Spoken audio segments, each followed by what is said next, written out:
ఉద్యోగం నుంచి పదవి విరమణ పొందిన అధికారులు ఉద్యోగులకు గత ప్రభుత్వాలు ఎక్స్టెన్షన్ పేరుతో అవకాశం కల్పిస్తూ వచ్చాయి. ఫలితంగా సీనియారిటీ ఉన్న ఎంతోమంది అధికారులు ఉద్యోగులకు ప్రమోషన్లు రాకుండా పోయాయి. కొంతమంది అయితే 10 ఏళ్లకు పైగా సీట్లను వదలని పరిస్థితి నెలకొంది. అటెండర్ నుంచి మొదలుకొని ఆఫీసర్ వరకు కొనసాగుతూనే ఉన్నారు.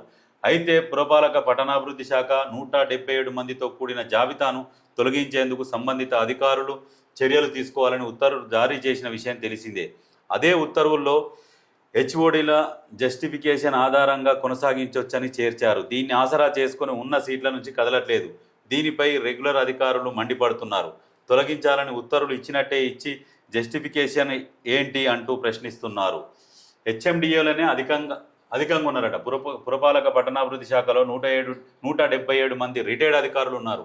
వీటిలో హైదరాబాద్ మెట్రోపాలిటన్ డెవలప్మెంట్ అథారిటీ హెచ్ఎండిఏలోనే అత్యధికంగా రిటైర్డ్ అధికారులు ఉద్యోగులు పనిచేస్తున్నారు. 68 మందిలో తహసీల్దార్లు, ఇంజనీర్లు, ఫారెస్ట్ రేంజ్ ఆఫీసర్లు ఉన్నారు. ఎక్కువ మంది అర్బన్ ఫారెస్ట్రీ విభాగంలోనే ఉన్నారు.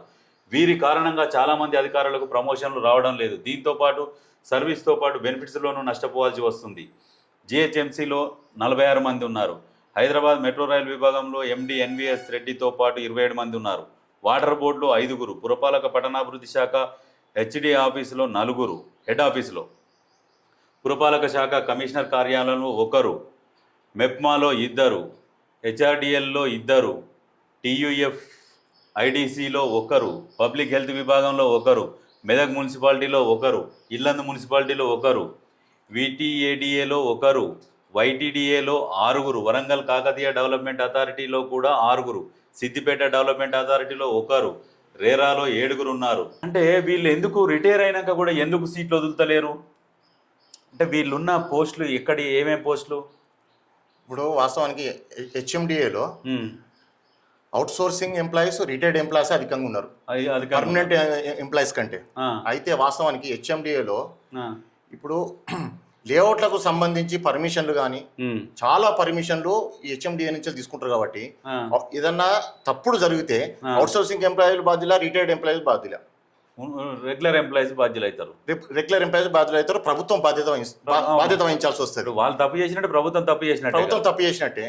అయితే వాస్తవానికి out sourcing employees, retired employees చాలా ఉన్నారు. అర్బన్ ఫారెస్ట్రీ డిపార్ట్మెంట్ అంటే వీళ్ళకు మలాయి వెళ్తున్నది ఖచ్చితంగా జీతం కంటే కూడా ఎక్కువ మలాయి వెళ్తున్నది. దాన్ని బేస్ చేసుకొని ఇక వీళ్ళు సీట్లు వదులుతారు. అందులో జీతం ఇవ్వకుండా పనిచేస్తామనే జీతం కంటే 4 గంటలు వస్తుంది కదా. అయితే దీని మీద నిజంగా వాస్తవంగానే ప్రభుత్వం చర్య తీసుకొని వీళ్ళని మొత్తం మూటగట్టి రోడ్డు మీదకి డొల్పాలి. అసలు ఉంచొద్దు. విపరీతమైన కరప్షన్ ఉంటుంది వీళ్ళది. ఈ పర్మిషన్ ఇస్తేందుకు దానికి దీనికి వీళ్ళే మాట్లాడతారు. సీనియర్లు కదా, ఇప్పుడు వాళ్ళని కూడా డామినేట్ చేస్తుంటారు. రెగ్యులర్ ఖచ్చితంగా చేస్తారు. HMDA, GHMC metro rail project కార్యాలయంలో ఆ సీట్లను వదలడానికి సంశయిస్తున్నారు. రిటైర్డ్ అధికారులు పనితీరుపై రెగ్యులర్ అధికారులు మండిపడుతున్నారు. ఇంకా ఎన్ని రోజులు తింటారు ప్రజల సొమ్ము? రిటైర్డ్ అయిన ఉద్యోగంలో కొనసాగితే కొత్త వాళ్లకు ప్రమోషన్లు ఎలా వస్తాయి? దీనిపై ప్రభుత్వం మరోసారి ఆలోచించాలి అంటూ పలువురు అధికారులు, ఉద్యోగులు అభిప్రాయపడుతున్నారు. ఆయా విభాగాలకు చెందిన అధికారులు ఉద్యోగులకు సంబంధించిన జస్టిఫికేషన్ ఇవ్వాలని జిహెచ్ఎంసీ, హెచ్ఎండిఏ, జలమండలి, హెచ్ఎంఆర్ఎల్ లోని ఉన్నతాధికారులు ఆదేశాలు జారీ చేశారు. ఈ ప్రక్రియ కొనసాగాలి.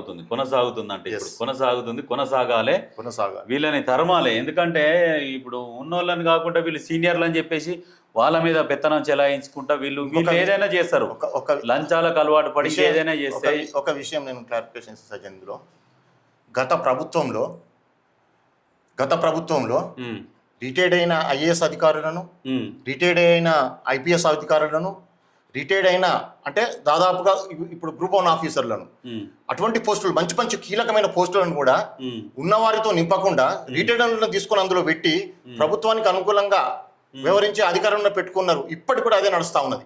దయచేసి ఈ ప్రభుత్వం కూడా ఇమీడియట్గా ఎవరెవరు ఉన్నారు, ఏ శాఖలలో కీలకంగా రిటైర్డ్ అధికారులు గత ప్రభుత్వంలో ఎవరు చేశారు, ఇప్పుడు ఎవరు ఉన్నారు, వాళ్ళని ఖచ్చితంగా గుర్తించి వాళ్ళని ఇమీడియట్గా తొలగించాల్సిన ఎంతైనా ఉంది.